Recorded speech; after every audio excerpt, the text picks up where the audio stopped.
고린도전서 7장 8절부터 16절 말씀을 우리 함께 서로 교독하시면서 읽도록 하겠습니다. 내가 결혼하지 아니한 자들과 과부들에게 이르노니 나와 같이 그냥 지내는 것이 좋으니라.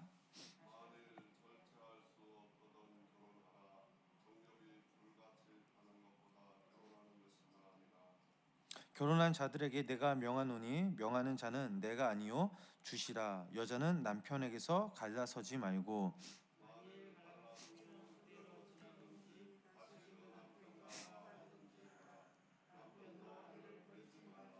그 나머지 사람들에게 내가 말하노니 이는 주의 명령이 아니라 만일 어떤 형제에게 믿지 아니하는 아내가 있어 남편과 함께 살기를 좋아하거든 그를 버리지 말며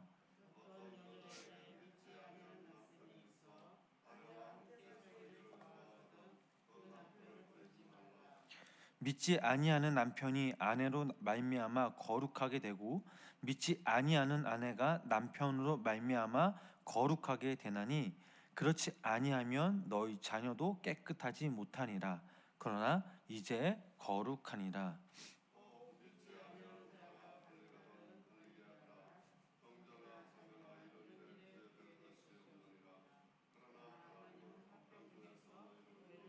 함께 합독하시겠습니다. 아내된 자여 네가 남편을 구원하는지 어찌 알 수 있으며 남편된 자여 네가 네 아내를 구원하는지 어찌 알 수 있으리요. 아멘. 오늘도 주님의 전에 모인 우리 성도님들에게 하나님의 크신 사랑과 은혜가 함께 하시길 주님의 이름으로 간절히 축원합니다. 지난 시간에는 독신의 삶 그리고 가정에 대하여 함께 말씀을 나눴습니다. 여기서 중요한 것은 독신의 삶, 또 가정도 중요하지만 이것은 결국 차선책이라는 사실입니다. 사람이 이 땅에 태어난 것은 결혼하기 위하여 혹은 가정을 잘 꾸리는 게 목적이 아닙니다. 지난 시간 사도 바울이 강조한 것은 성도의 삶의 목표가 오직 하나님께 영광을 돌리는 것임을 말해주고 있습니다. 오늘 본문의 말씀의 내용을 보면 이렇습니다. 세상의 기준으로 볼 때에 남녀 간의 그 사랑을 결혼의 전부로 여기지만 그러나 성경은 남녀의 그 거룩한 연합을 중시하고 있습니다.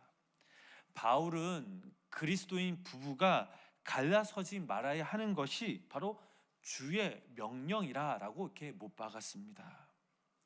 당시 고린도 교회에 큰 문제가 하나가 있었다면 바로 이혼 문제였습니다. 특히 이때는 성적으로 또 도덕적으로 극히 타락했고 특히 고린도 교회 이 지역은 이혼하는 경우가 엄청 많았다고 합니다. 그래서 사도 바울은 그들에게 이혼에 대해서 새로운 지침을 제시해 주었습니다. 우리 본문 10절, 11절 말씀을 우리 다시 한번 우리 함께 합독하시겠습니다. 결혼한 자들에게 내가 명하노니 명하는 자는 내가 아니요 주시라. 여자는 남편에게서 갈라서지 말고 만일 갈라섰으면 그대로 지내든지 다시 그 남편과 화합하든지 하라. 남편도 아내를 버리지 말라. 아멘. 여기서 강조하는 것은 그리스도의 이름으로 이혼을 금지하고 있습니다. 또한 부득이한 경우, 즉 이혼한 경우는 다른 사람과 재혼하지 말고 가능한 다시 결합하라라고 이렇게 말하고 있습니다. 솔직히 말씀드리면 이것은 쉽지 않은 문제입니다. 오늘날에도 너무나 쉽게 결혼하고 너무 쉽게 이혼한다라는 것입니다. 주 원인이 무엇입니까? 성격 문제, 종교 문제, 또 물질적인 문제, 또 성적 불만족이든지 또는 고부간의 갈등으로 많은 사람들이 이혼을 합니다. 그런데 이러한 문제들을 어떻게 극복할 수 있나? 사도 바울이 강조하는 것은 적어도 그리스도의 그 십자가 사랑, 내가 은혜 받은 자라는 것을 분명히 깨달은 사람은 모든 문제를 지혜롭고 겸손하게 해결할 수 있다라는 사실입니다. 그리스도인의 겸손, 그리스도인의 낮아짐, 예수님이 우리를 더 많이 사랑했기에 남편은 아내를, 아내는 남편을 더 많이 사랑하고, 그리스도가 우리를 위해 십자가에서 끝까지 참으셨던 것처럼 서로의 허물을 끝까지 참아준다면 우리 가정에는 이혼이 있을 수가 없다라는 사실입니다. 그런데 만약에 그 가정 안에 폭력적인 문제가 있다라고 한번 가정해 봅시다. 어떻게 계속 참으면 살 수 있겠습니까? 살 수가 없죠. 못 삽니다. 또 여기서 두 가지 측면으로 생각해 볼 수가 있는데, 그 폭력을 가하는 그 배우자를 치료받게 하는 것입니다. 또 다른 하나는 만약에 그 배우자가 정말 하나님을 믿는데 폭력을 행사한다, 이것은 하나님을 결코 믿지 않는다라는 사실입니다. 하나님을 믿는데 어떻게 때리고 어떻게 못 살게 합니까? 말이 안 되는 거죠. 그런데 그러면 이혼을 한다 해도 마음의 제 의식을 가질 필요가 없다라는 사실입니다. 계속해서 본문 12절, 13절 말씀을 우리 함께 합독하시겠습니다.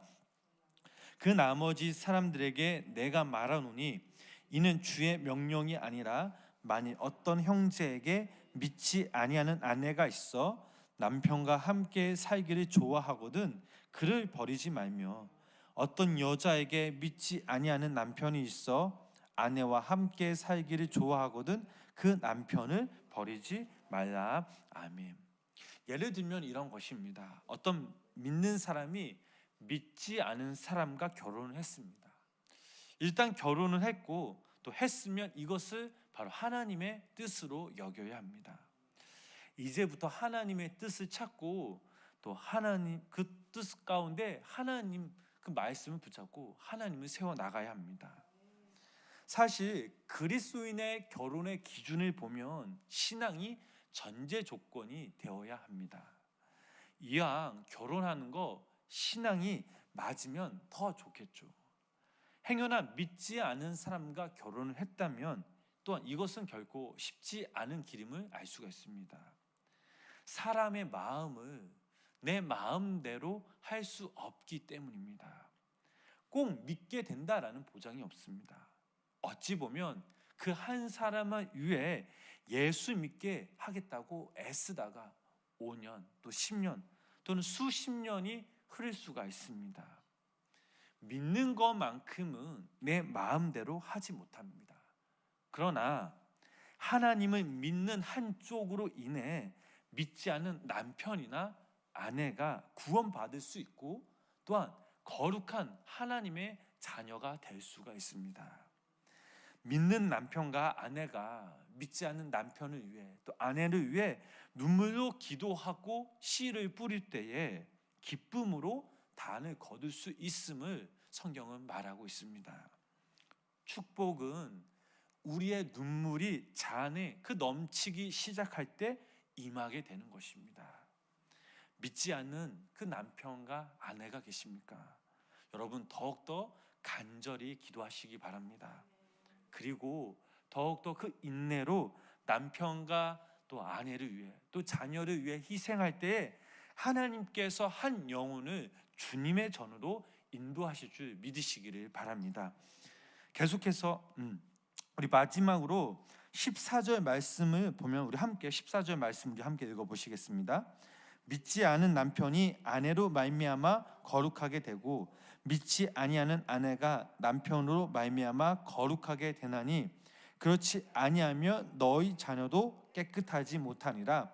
그러나 이제 거룩하니라. 아멘. 이 본문 14절 말씀에 보면 거룩하게 되고라는 그 말씀이 있습니다.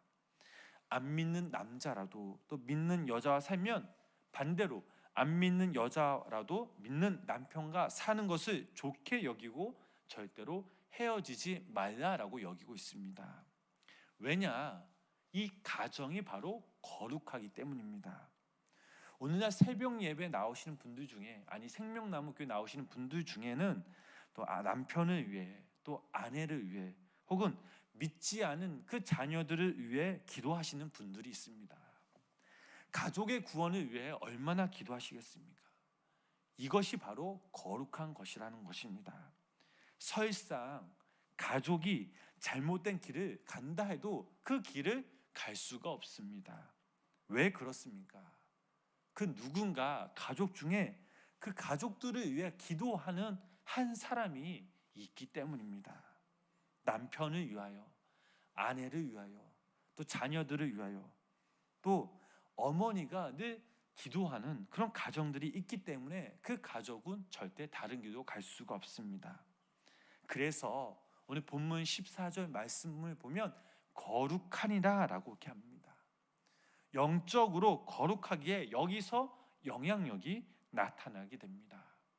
물질이 남편을 지배한다 할지라도, 세상의 것이 지배한다 할지라도 영적으로 기도하는 아내가 있기에, 남편이 있기에, 또한 어머니가 있기에 더욱더 세상의 길로 갈 수가 없습니다. 하나님이 보시기에 더더욱 그가 주인이 되시고 그를 결국에는 사용하신다라는 사실입니다. 그런 꼴로 거룩하니라 라고 이렇게 말하고 있는 것입니다. 또한 16절 말씀 우리 마지막으로 함께 읽어보시겠습니다. 아내된 자여 네가 남편을 구원하는지 어찌 알 수 있으며 남편된 자여 내가 네 아내를 구원하는지 어찌 알 수 있으리요. 아멘. 이것은 구원 문제입니다. 이미 결혼을 했으면 그 가정을 구원할 책임이 있습니다. 한 사람을 구원하기 위해서 온갖 노력과 희생, 기도, 그리고 인내해야 합니다. 오늘날 내가 고생한다 해도, 핍박을 당한다 할지라도 어느 시간이 와서 그리스도의 사랑으로 인해 남편과 아내를 결국엔 구원하게 된다라는 말씀입니다. 한쪽이 먼저 믿고 또 복음 전도로 다른 한쪽이 믿어 부부가 거룩한 그 연합을 이루면 자녀까지 그 믿음이 연결됩니다. 결혼으로, 그 가정으로 하나님 나라를 세우는 목적을 이루는 것입니다. 사랑하는 성도님 여러분, 한 영혼을 구원하는 것은 사실 쉽지 않습니다. 그러나 우리는 참고 인내해야 될 줄 믿습니다. 그 날을 기대하며 기도하며 기다려야 될 줄 믿습니다. 먼 훗날 하나님이 주실 그 축복을 기대하며 잘 참고 온유하며 겸손하게 견뎌나갈 때 하나님께서는 결국 그 한 사람을 구원케 하실 줄 믿으시기를 바랍니다.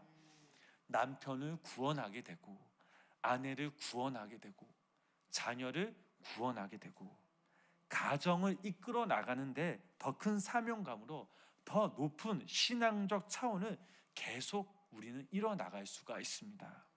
그러기에 우리에게 주어진 그 시간들을 더욱더 소중히 여겨야 될 줄 믿습니다. 옛날 로마 시대에 성적 부패가 만연하면서 사회 질서가 무너졌습니다. 당시 유명한 철학자 그 세네카는 로마를 향해서 이런 말을 했다고 합니다. 로마의 애국자들이여, 가정으로 돌아가십시오. 가정을 지키는 것은 궁극적으로 하나님의 나라를 위해서 매우 중요한 일입니다.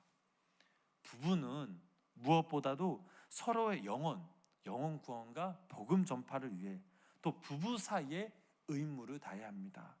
서로 세워주고, 서로 지켜주고, 서로 감싸주고 사랑할 때에 온전히 그 하나님의 그 사랑, 그 은혜가 그 가정을 통해 이루어지며 결국 그 가정을 통해 하나님의 나라가 이루어질 줄 믿으시기를 바랍니다. 부부간의 사랑은 거룩한 의무이면서 동시에 특권임을 우리는 기억해야 될 줄 믿습니다. 바라옵기는 오늘 하루도 우리 여기 모인 우리 성도님들이 서로 부부간에 충성하며 남편과 아내 또 자녀들을 위해 늘 기도하며 우리 성도님들의 가정을 통해 하나님의 나라를 견고히 세워나가시는 귀한 가정 되시길 주님의 이름으로 간절히 축원합니다. 기도하시겠습니다. 하나님, 오늘날 이 땅에는 부정부패와 또 사회적인 악으로 또 특별히 가정이 무너지는 게 현실입니다. 하나님, 아직도 우리 가정 안에 믿지 않은 영혼들이 있다면 불쌍히 여기시고 긍휼히 여기시고 그 영혼을 위해 끝까지 기도하는 우리 성도님들이 되게 하여 주시옵소서. 남편은 아내를 위해, 아내는 남편을 위해 기도하는 우리 귀한 성도님들이 되게 하여 주시옵소서. 거룩한 그 연합으로, 거룩한 그 가정으로 인해 하나님의 나라를 세워나가는 복된 가정들이 되게 하시고, 그리스도의 사랑으로 연합되어 불신 가족을 주님께 인도하는 사명을 온전히 감당케 하는 우리 성도님들이 되게 하여 주시옵소서. 오늘 하루도 주님의 것임을 온전히 기억하며 우리를 통해 주님의 나라가 확장되어지며 믿음으로 승리하며 사랑으로 감싸주는 성도님들이 되게 하여 주시옵소서. 예수님의 이름으로 간절히 기도드렸습니다. 아멘.